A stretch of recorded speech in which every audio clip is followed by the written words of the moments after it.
June 6th, 2025, 3 a.m. in the morning. The Russian night sky is silent, too silent.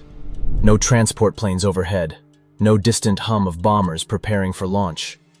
Even the wildlife has vanished from the air. And then, without warning, 17 small dots break the darkness. To the naked eye, they could be nothing more than stars shifting position. But they are not stars. They are drones. Ukrainian OSA drones, moving like predators on the hunt. For the past 6 hours, they have crossed more than 750 kilometers of hostile airspace. No satellite guidance, no GPS, no communication with one another. And for the last 30 minutes, no human hand guiding them at all. They are fully autonomous now. And in just a few minutes, those low-cost machines will demonstrate how a swarm of plastic and wires, assembled with off-the-shelf parts bought online, can outwit a defense system worth $500 million and ground a nuclear bomber fleet. The target. The lead drone's thermal camera scans the horizon. At first, only static shapes. Then 4 brilliant white circles glow against the Earth's surface. Massive fuel tanks, feeding the Tu-95 and Tu-160 bombers that sit at Engels Air Base. But this isn't just simple recognition. The neural net on board doesn't just see a structure, it understands it. It knows tank configurations, pipeline connections, pressure systems. It has memorized thousands of satellite images of this exact depot. One tank in particular, tank number 4, glows hotter than the rest, just a 3.6 degrees Celsius difference. But that tiny change reveals everything. It has been freshly refilled.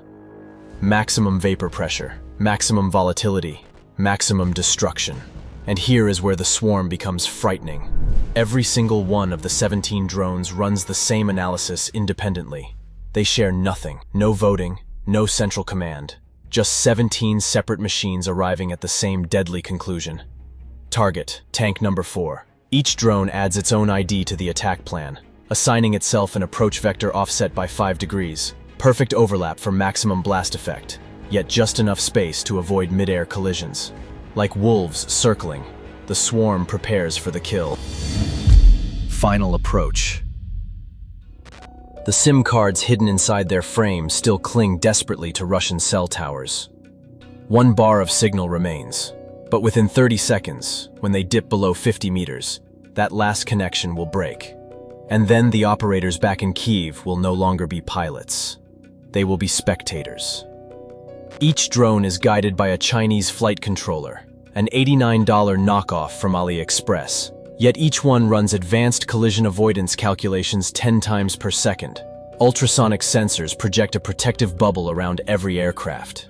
If turbulence nudges them too close, algorithms instantly correct course. So far, it has worked flawlessly. They need only survive 5 more minutes. At 10 kilometers out, something eerie happens. The swarm shifts from a chaotic flock into a deliberate formation, birds snapping into a V shape. Only this V isn't about saving energy. It's geometry for destruction. 7 rise to 80 meters, targeting thin steel rooftops. 5 hold 50 meters, striking the vapor layer. The last 5 skim the ground at 30 meters, aimed at welded seams near the base. At 3:01 a.m., the powerful S-400 radar sweeps overhead. It passes exactly where the drones were seconds ago. But now they're already beneath the horizon, concealed by Earth's curvature. The Russian radar operator sees nothing, but he feels it. The air is too still. Something is wrong. Mission update.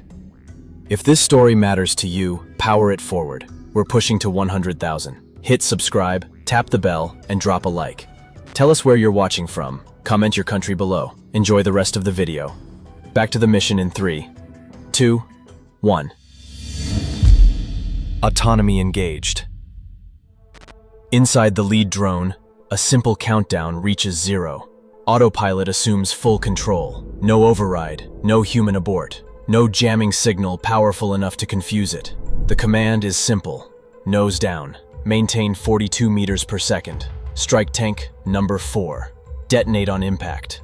At 3:02 a.m., the cellular bars vanish completely.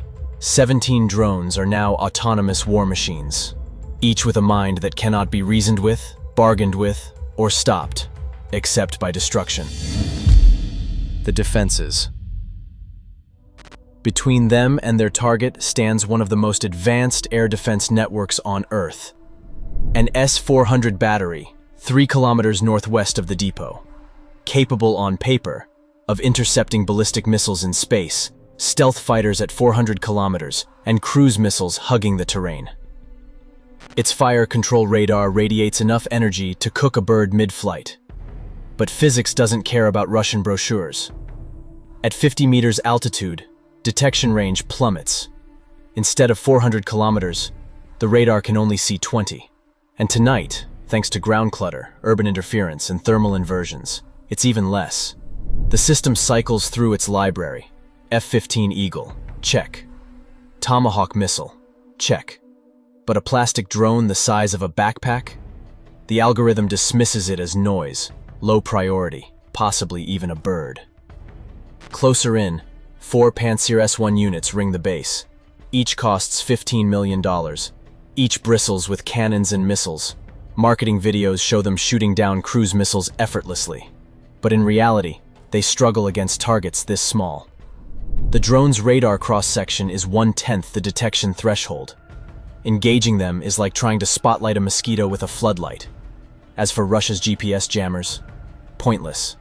The OSA swarm navigates like World War II aviators. Compasses, gyroscopes, accelerometers, and dead reckoning. Jam GPS?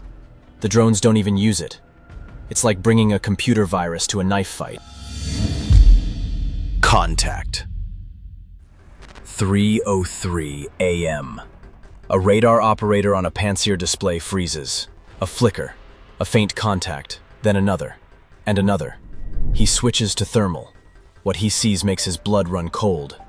17 signatures across a 3-kilometer front, closing at 151 kilometers per hour. Range, 7 kilometers. Time to impact, 130 seconds. He doesn't wait for authorization.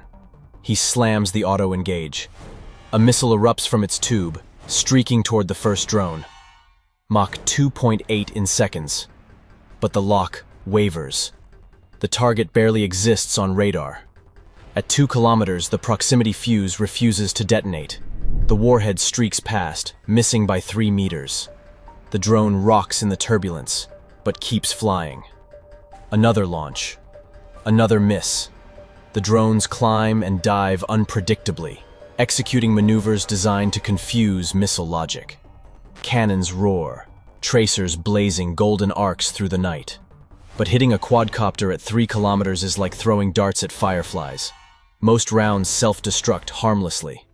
At 3:06 a.m., one drone finally falls, shredded by a lucky burst.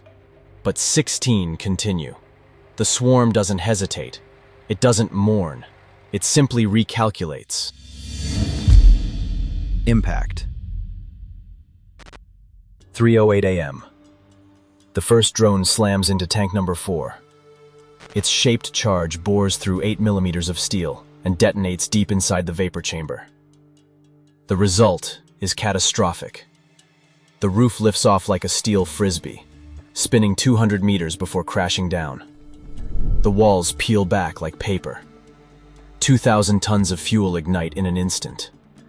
Flames surge across containment barriers.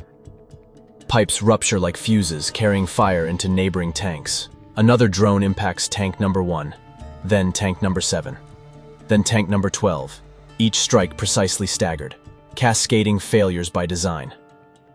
The depot's fire suppression system activates. Foam surges through pipes, but the concentrate is expired. Half the nozzles corroded shut. Within 90 seconds, the system is dry. The inferno remains.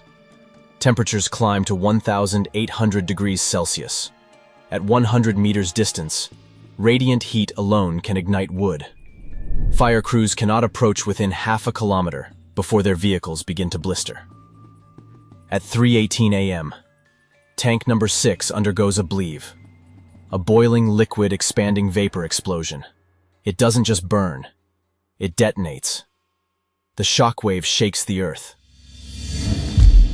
Strategic consequences. This fuel isn't ordinary jet fuel, it's specialized. formulated to keep strategic bombers flying at 50,000 feet in sub-zero conditions. You cannot simply replace it with commercial kerosene.